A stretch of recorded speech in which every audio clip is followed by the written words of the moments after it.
This is going to be a part two to my How to Kill a Bigfoot series.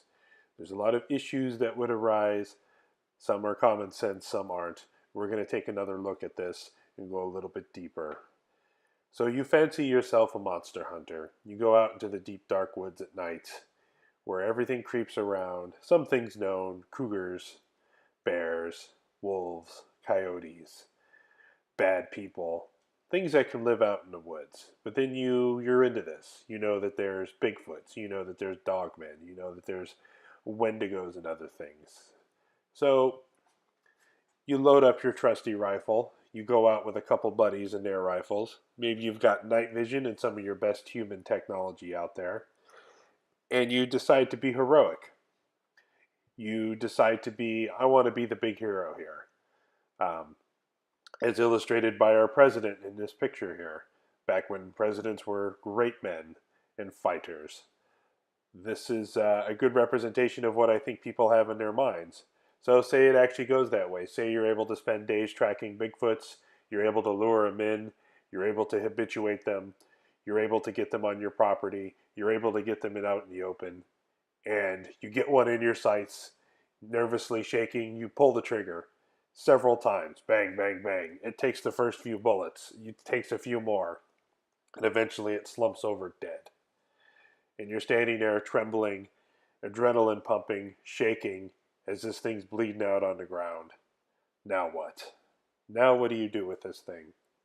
Well, in your mind you may think, I'm going to string it up in a tree and I'm going to stand over it with one leg on top and I'm going to take a bunch of glorious pictures and then I'm going to go to the media and I'm going to be a millionaire, pose with the dead Bigfoot.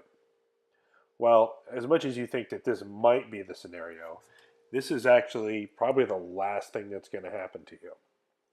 First off, if you're actually able to shoot one and kill it and not be killed by its friends and neighbors who come out to help it, or its family group or its tribe, say you manage to hold them off. Well, now what do? You've got 1,000-pound dead animal. Do you, even if you had 4 or 5 people, are you going to be able to put it in the back of a truck? You ever tried moving a 50-pound sack of flour and now multiply that times like 20? And tell me how you're going to be able to get that in the back of the truck, especially if you're way out in the middle of the woods. You're going to have no other option but to cut it up, just like any hunter would do with any other game. Now, Grover Krantz, one of the great authors and one of the first premier Bigfoot researchers, said, cut off the heads and hands. I would say this would be a good bet. I would cut off the head, the hands, the feet. They can tell a lot scientifically by the head, hands, and feet. There should be plenty to do genetic-wise. Also, please wear gloves, wear a mask. Let's not contaminate it. Let's not get any Bigfoot cooties. So you're going to take, the hands are important because they can tell a lot of the morphology from it. They can tell whether it's real. The feet are also important because that's Bigfoot.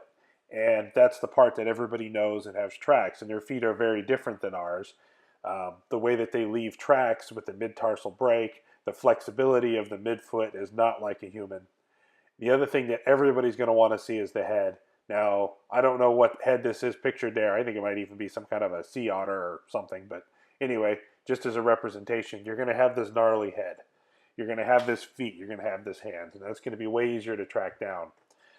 I would very quickly remove these body parts and get the hell out of there because you're going to have hell to pay if you're still in the area. I think you'd be better off having a couple of people stand around with their rifles ready to go while you cut it up and then run out of there as fast as you can, covering your six. You got to think about this. The other thing I would do is very much so have your cameras ready to go. I say digital cameras or your cell phone on airplane mode where you're not connected to the internet, where people and forces can't see what you're doing. Take a whole bunch of pictures, take video of the whole process, the body, get a tape measure, put it next to it, get all sorts of scale, get everything you possibly can. Then I would save all the information to flash drives, go to CVS, go to Rite Aid, just buy all the cheap flash drives you can. Use a laptop not connected to the internet and put all this information on 20 or 30 flash drives and start hard mailing them to different places, different networks, different universities. And then I would hop in a car with your bucket of body parts and drive to Idaho. Go see Dr. Jeff Meldrum. Go see the major newscast. Have people come out and examine it. Get independent um, researchers and doctors to look at it, but do this without broadcasting it. The worst enemy in all this is the government. The black pickup trucks are going to pull up if they catch wind of this. And there's a good chance that even if you don't have any communication on this, that this is going to happen anyway. So you just need to be aware the government is trying to cover this up. If they know you're onto this, they could back you into a corner, really coerce you, and say that you saw a bear, otherwise bad things can happen. So if you want to get away with it, you're going to have to document it. I suggest flash drives, digital cameras, things that aren't connected to the internet in order to document this. Then send a bunch of pictures and copies. Then find an independent lab, some well-known name, to verify your findings. And I think this is the best shot that you have. Drive all day, drive all night. Don't tell anybody what you have. Mark the location, document as much as you can, and you might have a chance. That's about the only ways I think you'd actually be able to get away with it without other forces intervening. Mattsquatch here. I just wanted to say, have a great week. Sorry for the delay in posting this video. I was out of town. More coming up. Please like and subscribe, and thank you.